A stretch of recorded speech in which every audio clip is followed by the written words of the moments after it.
Dalam prakteknya, swasembada beras atau pangan ini bukan melindungi petani, malah justru merugikan petani juga konsumen. Kok bisa?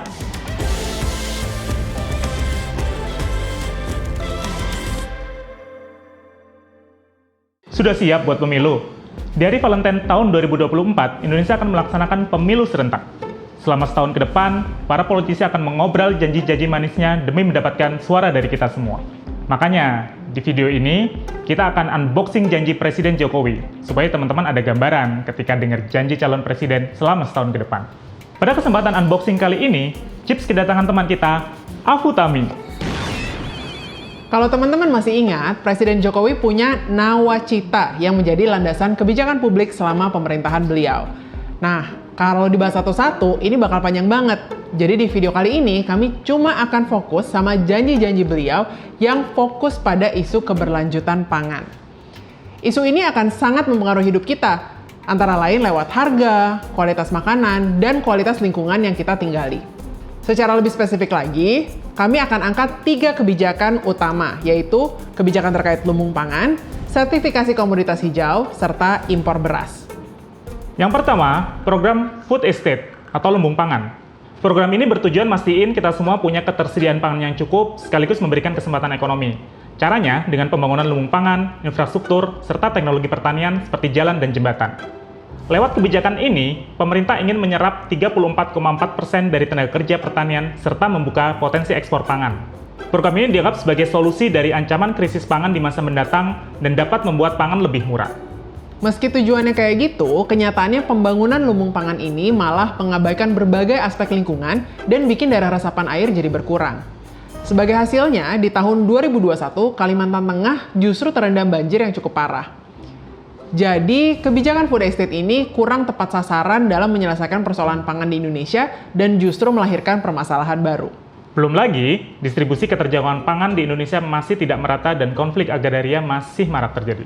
Kalau kita bandingkan Jawa Tengah dan Papua aja, indeks ketahanan pangan atau IKP mereka jauh berbeda, yaitu 82,73 di Jawa Tengah dan 35,48 di Provinsi Papua. Kebijakan food estate juga tidak menyelesaikan masalah konflik agraria di berbagai daerah, termasuk Kabupaten Humbang di Sumatera, yang justru menjadi korban perampasan dan penelantaran lahan.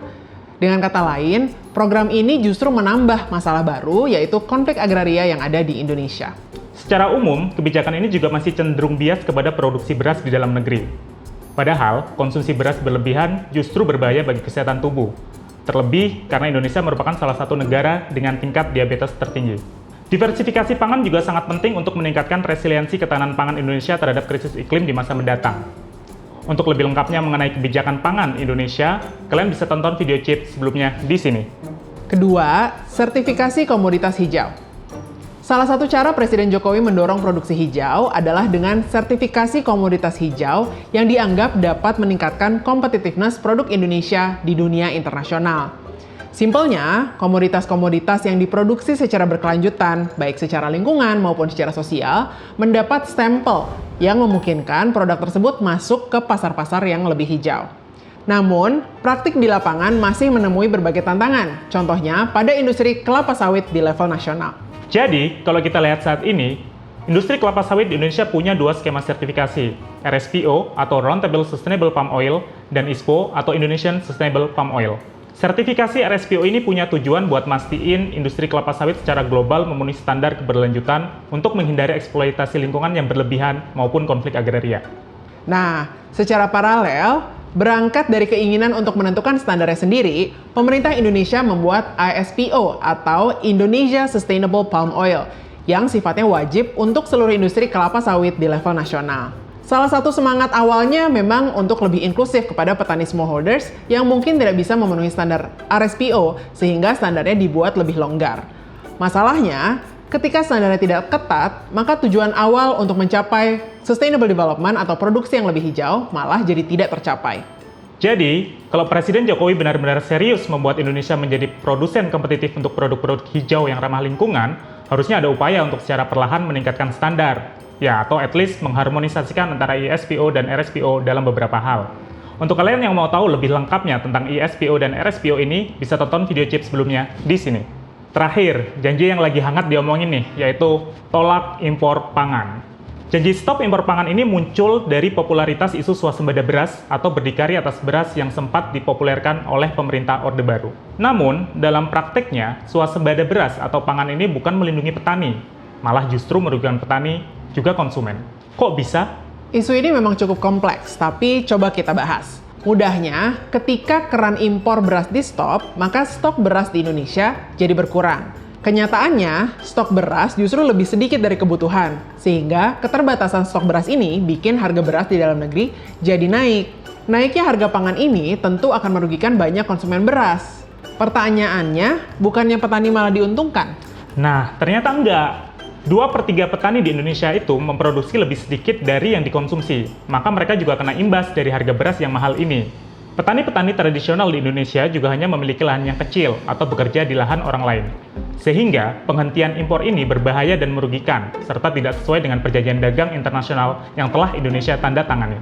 Belum lagi, kalau kita bahas perubahan iklim, ketergantungan produksi dalam negeri bisa bikin kita menjadi rentan. Karena akan sangat sulit untuk negara manapun di dunia untuk memenuhi kebutuhannya sendiri. Nah, yang Indonesia butuhkan justru adalah kerjasama dagang yang fair dan terdiversifikasi, sehingga bisa meminimalisir risiko ketergantungan Indonesia terhadap produksi pangan di dalam maupun di luar negeri. Masalah lain berkaitan dengan timing saat impor. Ketika impor berbarengan dengan panen raya atau harga internasional sedang tinggi, hal itu bisa merugikan petani karena nilai tukar mereka bisa menurun dan membuat harga beras menjadi lebih tinggi pada konsumen. Proses impor pangan kita yang berbelit-belit dan butuh banyak izin lintas kementerian menjadi alasan ini terjadi. Proses ini sebenarnya bisa disimplifikasi. Tidak bisa kita pungkiri bahwa kebijakan swasembada pangan ini memang populis karena seolah-olah menunjukkan negara hadir dan memprioritaskan petani lokal. Ini alasannya janji swasembada pangan menjadi janji favorit untuk para politisi yang hendak dipilih selama periode kampanye. Jadi, sangat bisa dipahami ketika para politisi memanfaatkan kepopuleritasan kebijakan swasembada pangan hanya untuk kepentingan pribadi mereka dalam jangka pendek. Namun, ini semua membuat sistem ketahanan pangan kita lebih beresiko dan merugikan petani yang merupakan net food consumers. Kalau kalian mau baca lebih lengkapnya lagi tentang isu ini, kalian bisa lihat paper Chips di sini. Oke, jadi segitu aja video dari Chips dan Afutami. Sekarang jadi paham kan, kalau nanti politisi-politisi ini ngebuat janji yang serupa lagi di masa depan, kita bisa cek lagi nih, apakah kebijakannya sudah tepat sasaran atau tidak. Untuk teman-teman yang mau belajar lebih lanjut atau dapat informasi up to date tentang kebijakan publik seperti ini, silahkan baca report-report Chips di websitenya, atau bisa juga follow social media Chips di @chips_id, dan juga bisa follow aku di @afutami. See ya!